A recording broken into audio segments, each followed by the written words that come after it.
Nah kemudian di sini saya tabarruk dengan Said Muhammad, gurunya Kiai Haji Azaim. Saya mau cerita tentang amaliyah tadi. Saya sebetulnya nggak niat bacakan bab itu, gara-gara ada khataman jumlahnya banyak saya jadi pusing. Ini panitianya tanya, khatam betul apa enggak? Iya Gus, khatam betul. Tapi kayaknya saya tidak yakin itu.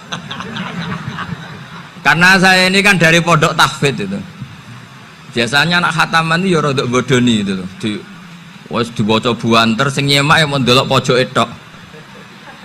Mergo kebanteren. Nah, akhirnya lafat-lafat yang di tengah itu enggak di apa? Baca. Tapi ya semoga dimaafkan Allah lah. Yang jelas itu enggak.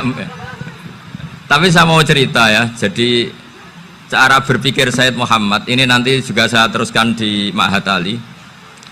Ini saya baca ya. Di antara yang diyakini madhab Malikiyah, ini saya baca saja teksnya. Jadi ada riwayat namanya, kalau Said Muhammad bahasakan itu Ataqoh Somadiyah. Kalau di Indonesia kadang orang bilang Al-Ataqoh Al-Kubro, yaitu dengan membaca surat Ikhlas. Di sini jumlahnya hanya 100 kali, Kila 1000 kali. Tadi berapa semua? 700 juta ini sudah susuk banyak ini. Di sini hanya 40, riwayat lagi 100, 1000. Terus sampean tadi berapa? 800 juta. Wah ini sudah susuk ini. Itu anak cucu sampean pasti masuk surga itu kalau gitu. Ini saya baca, ini kitabnya Said Muhammad ini. Suratul Ikhlasi wal Itqu minan nar.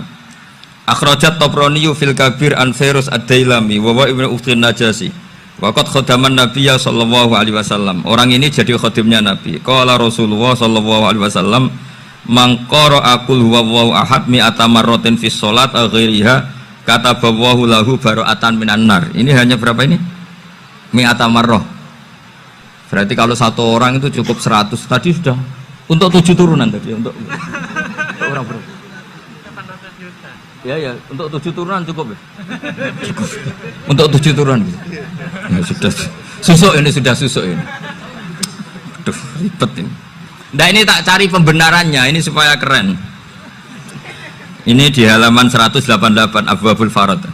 Warwa Ibrahim bin Muhammad al-Khiyari fi fawaitihi an Khudzaifah marfu'an. Man qara'a qul huwallahu ahad alfa marratin faqad ishtara nafsahu minallah. Berarti 100, ada riwayat lagi 1000. Nanti tak carikan lagi yang berapa? 1 miliar mungkin. Jangan dengar banyak-banyak. Nah ini saya baca ya. Wa hadzal adatu huwa al-ma'rufu bi ataqatis somadiyah. Wa qad nassa jama'atun mutaakhiril malikiyah ala istihbabi ataqatis somadiyah. Wa haddu ala qiraatiha wa istimaliha. Minhum Asy-Syaikh Abdus Salam Al-Asmar sak terusé ini.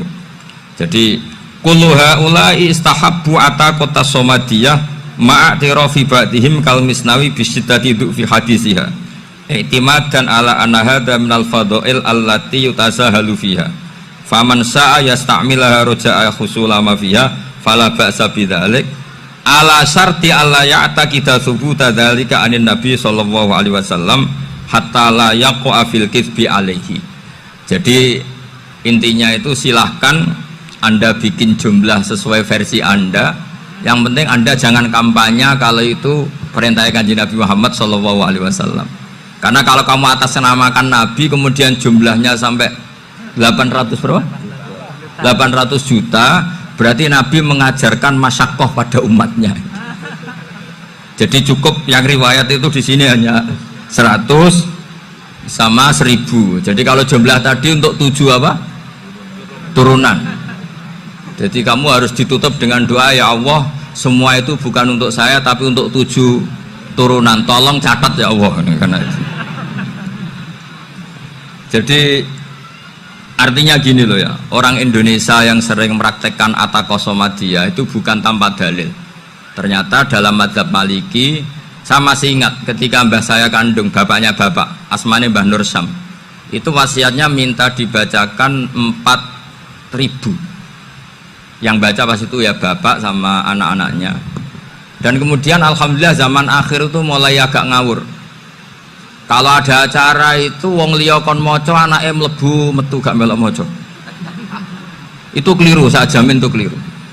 Saya sering kalau mimpin di rumah, kalau yasinan di tonggo-tonggo kok anaknya gak maca, saya keluar. Bapakmu wong liya kon maca kata saya gitu. Jadi itu menurut saya itu yang jelas. Saya sampai ngisi begini.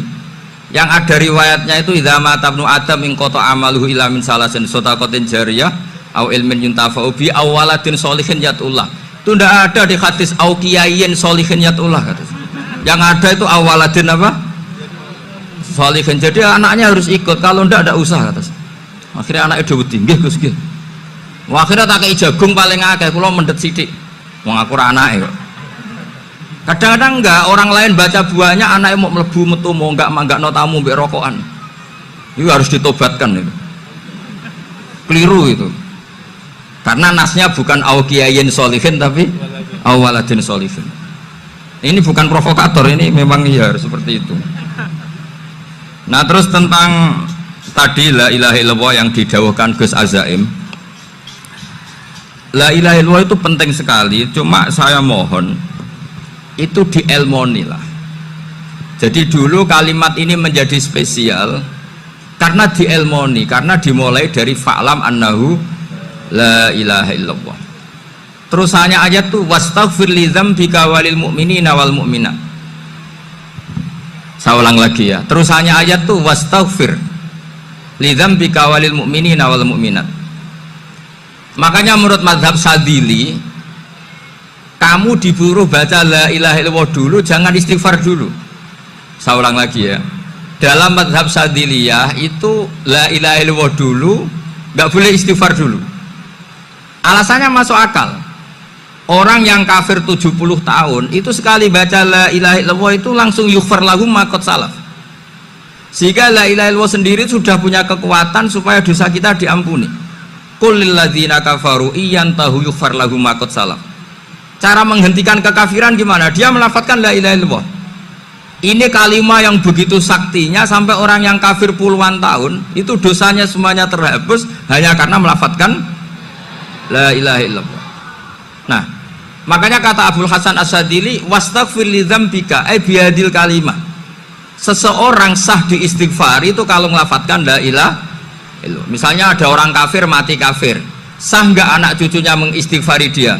Tidak sah karena belum melafadzkan la ilaha illallah. Makanya kata Abdul Hasan As-Sadili wastaghfir li dzambika ay bihadil kalimah. Sehingga lafadz ini spesial betul. Tapi kadang-kadang beberapa mursyid cara berpikir lain. Ini kalimat thayyibah harus dibaca orang suci, sehingga mendahulukan apa? Istighfar. Untuk supaya pas ngelafatkan kalimat thayyibah sudah dalam keadaan apa? Suci. Itu juga masuk akal.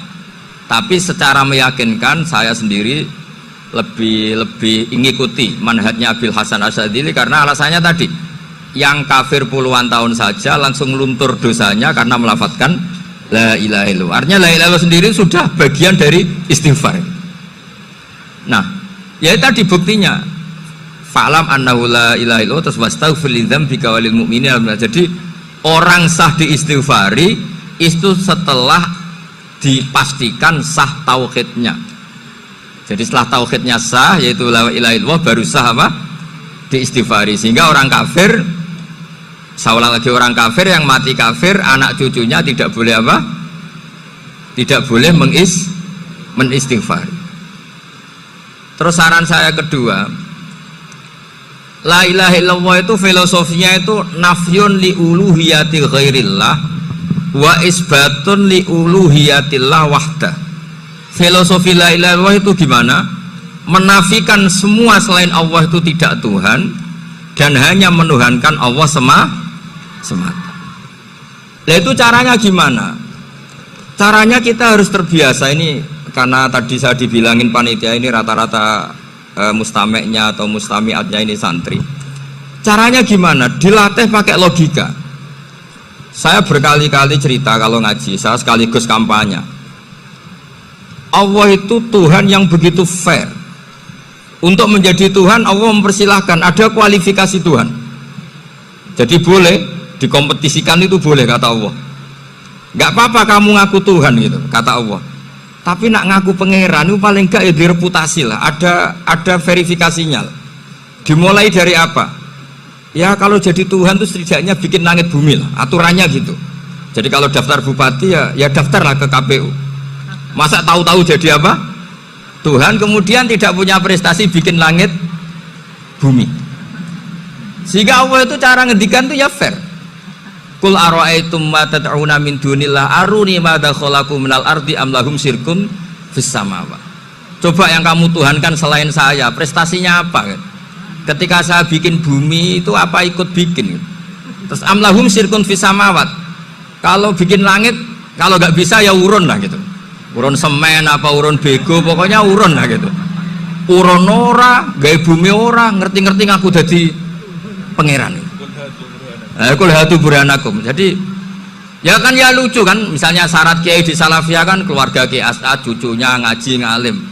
Orang keluarga Kiai As'ad tuh aku kiai utama di Salafiyah. Oh mesti di penjara ya.